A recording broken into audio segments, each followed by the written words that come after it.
சிவாய நம. இன்றைக்கி என்ன வீடியோ அப்படின்னா, கம்மிங் ஃப்ரைடே வந்து வரலட்சுமி நோன்பு வருது. ஸோ அதுக்காக போன வருஷம் வந்து வரலட்சுமி நோன்பு நம்ம செய்துட்டு எடுத்து அப்படியே பேக் பண்ணி வச்சது இன்றைக்கி தான் வந்து எடுத்து அப்படியே வந்து நம்ம தொடச்சி எடுத்து வைக்கலாம் அப்படின்னு சொல்லிட்டு அதான் எடுத்து வச்சிட்ருக்கேன். ஏன் இத்தனை அப்படின்னா, நம்ம லாஸ்ட் இயர் இல்லை 3 வருஷமாகவே வந்து அஷ்டலக்ஷ்மிகளும் நம்ம வைக்கிறோம். அதாவது லக்ஷ்மி தேவியை வச்சுட்டு சுற்றி அஷ்டலக்ஷ்மிகளோட தீம்லையும் வந்துட்டு நம்ம வைக்கிறதால 8 லக்ஷ்மிகள் இருப்பாங்க.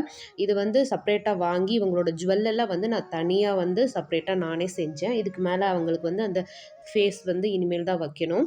இன்னொரு 4-5 நாள் இருக்குது இல்லைங்களா? ஸோ அதுக்குள்ளே வச்சு எல்லாத்தையுமே ரெடி பண்ணி சூப்பராக எடுத்து வச்சுடுவேன்.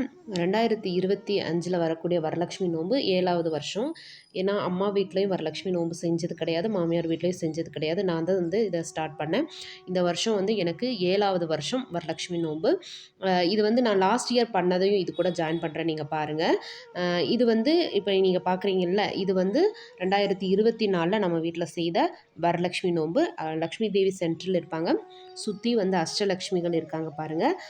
அதோட வந்து வருஷம் வந்து எக்ஸ்ட்ரா ஒரு விஷயம் பண்ணுவேன். இப்போ 2023 எடுத்துக்கிட்டிங்க அப்படின்னா, இதே மாதிரி லக்ஷ்மி தேவி அஷ்டலக்ஷ்மிகள் வச்சு மீனாட்சி அம்மன் செஞ்சுருந்தேன்.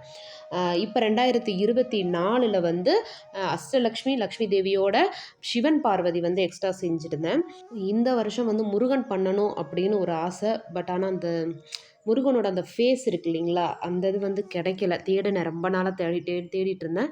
பட் கிடைக்கல. கிடைச்சது அப்படின்னா கண்டிப்பாக சிவன் பார்வதி இருக்காங்க இல்லைங்களா, அந்த இடத்துல கண்டிப்பாக இந்த வாட்டி நான் முருகன் பண்ணணும் அப்படின்ற ஒரு ஆசை இருக்குது. பார்க்கலாம் இறைவன் எப்படி வழிவிடுறாரு அப்படின்றது தெரியல. இந்த வருஷம் 2025 வரலட்சுமி நோன்பு எப்போ வருது அப்படின்னா 8/8/2025 கம்மிங் ஃப்ரைடே தாங்க வரலட்சுமி நோன்பு. இந்த நாளை மிஸ் பண்ணிடாதீங்க. லக்ஷ்மி தேவியை நம்ம வீட்டுக்கு அழகாக அழைச்சி அலங்காரம் பண்ணி அவங்களுக்கு நைவேத்தியம் படைச்சு வழிபடுங்க. கண்டிப்பாக லக்ஷ்மி தேவி இந்த வருஷம் நீங்கள் விரதம் இருந்து வழிபட்டீங்க அப்படின்னா அடுத்த வருஷம் இதை விட நீங்கள் ஒரு படி மேலே தான் இருப்பீங்க. கண்டிப்பாக நம்பிக்கையோடு செய்து பாருங்கள். லக்ஷ்மி தேவி உங்களுக்கு சகல சௌபாகியத்தையும் கொடுப்பா. வரலட்சுமி நோம்புக்கு அடுத்தடுத்து என்னென்ன ரெடி பண்ணி வைக்கிறேன் அப்படின்றத நான் வீடியோவாக போடுறேன், மறக்காமல் நீங்கள் பாருங்கள். முன்னாடி செய்த வரலட்சுமி நோம்பு வீடியோ வந்து நான் இங்கே டிஸ்கிரிப்ஷனில் கொடுக்குறேன், ப்ளே பட்டனை கிளிக் பண்ணி நீங்கள் பாருங்கள். இந்த வீடியோ பிடிச்சிருந்தது அப்படின்னா நம்மளோட சேனலை லைக் பண்ணுங்கள், ஷேர் பண்ணுங்கள், கமெண்ட் பண்ணுங்கள், சப்ஸ்கிரைப் பண்ணுங்கள். நன்றி. சிவாய நம. வாழ்க வளமுடன். லக்ஷ்மி வாராயன் இல்லமே.